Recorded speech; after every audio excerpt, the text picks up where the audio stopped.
గోపాలరావు గారి మీరు కొడుకు అయ్యండి స్టార్టింగ్ నుంచి ఆయన తర్వాత యాజ్ అన్ యాక్టర్గా స్టార్టింగ్ నుంచి మీరు చాలా కష్టపడుతూ మీరు ఫోటోగ్రఫీ చేశారని నేను చదివాను సార్. Is that true? అప్పుడు చేసాం 10 years దాని గురించి 10 years చేశారా? మరి యాక్టర్గా మీకు చేయాలని ఎప్పుడు అనిపించింది సార్? చాలాసార్లు చెప్పాను, అందరికి తెలుసు, మా అమ్మగారు చెప్తే వచ్చాను. అండ్ లక్కీ అంటే జనాలు ముందుకు రావాల్సి ఉందని ఇట్స్ మై డెస్టినీ. అది నేను ఇన్స్టెంట్గా మనం అది ఎందుకో జనం యాక్సెప్ట్ చేశారు. అందుకే మళ్ళీ అన్నిటి అందరి దగ్గర చెప్తున్నాను, తెలుగు ప్రేక్షకులకి వాళ్ళ సహృదయం, వాళ్ళ కళా పోషకులు, తెలుగు వాళ్ళు కళా సినిమా అంటే మరీ ఇష్టం వాళ్ళకి. వాళ్ళు ఎవరినన్నా వాళ్ళకి ఎంతో ధారాళంగా వాళ్ళు అలా they treat them like that. వాళ్ళు అంత మంచివాళ్ళు, కొన్ని విషయాల్లో చాలా ధారాళంగా ఉంటారనిపిస్తుంది. ఆ కళాకారులు ఎస్పెషల్లీ మా సినిమా ఇండస్ట్రీకి, సినిమా అంటే వాళ్ళు ప్రాణంలాగా అంత ఎంకరేజ్ చేస్తారు మంచిగా. ఆ తెలుగు ప్రేక్షకులకి నన్ను యాక్సెప్ట్ చేసినందుకు ప్రతి పాత్రని, ఎందుకంటే విలన్ చేసిన వాళ్ళని టక్ మన పాజిటివ్ చూడరు. ప్రకాష్ రాజ్ గారికి జరిగింది అలాగా, కోట శ్రీనివాసరావు జరిగింది.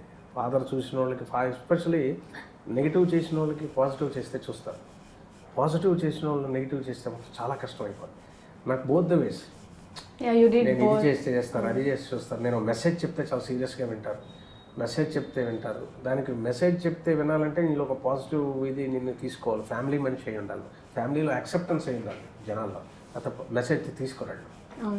You should have a stature, నీ మాట వినాలనిపించాలి. అలాగే నెగిటివ్ని కూడా ఫ్యామిలీ ఆడియన్స్ అంత ఎంజాయ్ చేస్తున్నారు. డైలాగ్ అంటే ఏం లేదండి, ఇది మా నాన్నగారికి అయ్యేది. ఇప్పుడు ఎండు నెత్తలు తినేది ఎలాగ, మన ఏదో పప్పు అన్నం తినేవాడికి ఎలా ఉంటుందో మన జీన్స్, మనం తిన్న ఫుడ్ నాన్నలు, తాతలు, ముత్తాతలు, తండ్రుల నుంచి వస్తున్న జీన్స్ సెల్లో ఉంటుంది. మనకు పడే ఫుడ్ కానీ మన మాట కానీ అంతే కదా కొన్ని ఎఫెక్ట్ అవుతుంది. చూడగానే నన్ను బాబాయ్ రా, మా మామయ్య రా, మా చిన్నాన్న రా, మా ఫ్రెండ్ రా, లేకపోతే వాడు రా, వాడి అక్కడ పొలిటీషియన్ ఆడరా, ఇవి చూసినవి, విన్నవి, చూసినవి, అనుభవించినవి, మన నేటివిటీ, మన జీన్స్ సెల్స్లోకి వెళ్ళిపోయి ఉంటాయి. బహుశా నేను చెప్పే డైలాగ్ ఇంత కేరింతలు కొట్టారంటే మా నాన్నలాగా అది వెళ్ళిపోతుంది వాళ్ళకి. ఆ టేస్ట్, కరెక్ట్ టేస్ట్, దాని ఫీల్ ఏంటో, దాని థిక్నెస్ ఏంటో దాని నెట్ పడుతుంది. ఇప్పుడు ఆ సినిమాలో కూడా ఒక విలన్, అంటే విలన్ అని ఇంత కరపగట్టిన కాదు, ఒక నెగిటివ్ క్యారెక్టర్, హీజ్ నెగిటివ్. కూతురు వచ్చి కాఫేస్తుంటే జడేసుకోలేకపోయామా, లక్షణంగా ఉండేదాన్ని, అప్పుడు వేసుకున్నాం, ముచ్చటగానే ఉన్నాం అనుకో. ఇది విలన్కి ఇంకోటి చెప్తే చెప్పలేదు, వాడు నాన్న ముసిముసిగా నవ్వుతాడు, కూతుర్ని ఒకసారి తలుచుకుంటాడు. అలాగా ప్రతి డైలాగు పీపుల్కి ఏంటంటే వాడికి తాకుతుందంటే వాడికి హ్యాపీనెస్ ఇస్తుంది. అది ఈజ్ ఏబుల్ టు ఐడెంటిఫై. అలాంటి డైలాగ్స్ రాసి ఆ పాత్ర నాకు రావడం, దాన్ని కవరేజ్ చేయడం డైరెక్ట్, అది నేను మళ్ళీ ఇలాంటి పవర్ స్టార్ సినిమాలో పడటం. ఇక నేను ఏమడుగుతాను, ఎలా ఫీల్ అవుతున్నారని అడుగుతారు యాంకర్స్ ఎప్పుడు కూడా, ఎలా ఫీల్ అవుతాం, అలాంటి హ్యాపీగా ఉంటుంది.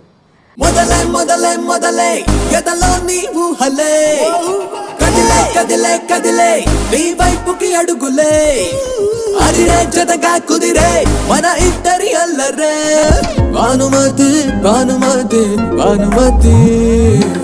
నిన్ను చూసి